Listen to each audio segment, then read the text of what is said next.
Alright. Assalamualaikum kawan-kawan. Hari ni kita belanja. Kita datang dari Johor, kita pergi Kuala Selangor. Kita buat satu kereta sahabat ni asal daripada steering standard. Steering standard kat sana. Kita tukar pada Momo Euro. Kita functionkan radio. Owner nak juga functionkan aircon digital. Kita functionkan aircon digital sana ya. Okey, kita cuba test try dulu. Untuk lampu ice blue, dia minta ice blue. So kita dah bagi ice blue. Kiri kanan ice blue. Kalau tengok panel pun dah ice blue. Cantik, berjaya. Untuk lampu berjaya ice blue. Kita on kunci. Kita tengok. Radio semua dah function. Lampu dah hidup. Kita try radio dulu. Okey, kalau korang tengok volume down. Volume down function. Volume up pun function. Mari. Volume down function, volume up function. Tukar siaran boleh. Lepas ni kita ada anasti. Kita boleh tukar siaran. Surgam naragam juga. Cantik.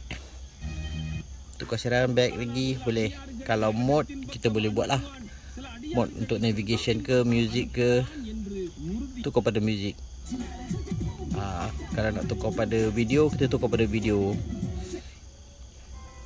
Dia akan tukar switch pada video. So kita boleh tukar lagi lah. Phone, AUX, radio balik lah. Radio paling senang. Radio paling senang.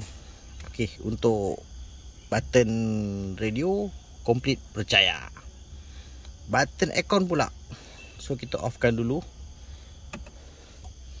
Korang boleh tengok aircon off Button auto function, off function, temperature boleh naik.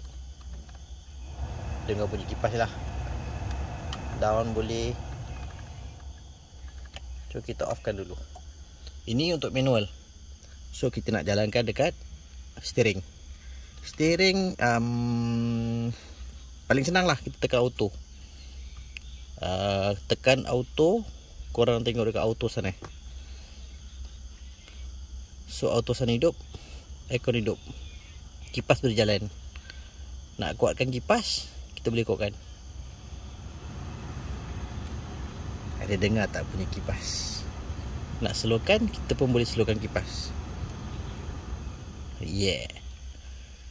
Kalau button auto tu tak ada, kita boleh tekan lagi sekali button auto. Tak ada masalah. Tak nak aircon, kita boleh matikan. By steering je. Ya, steering mati. Try lagi sekali. Auto hidup. Off mati. Auto hidup. Off mati. Kipas. Kipas sahaja pun boleh.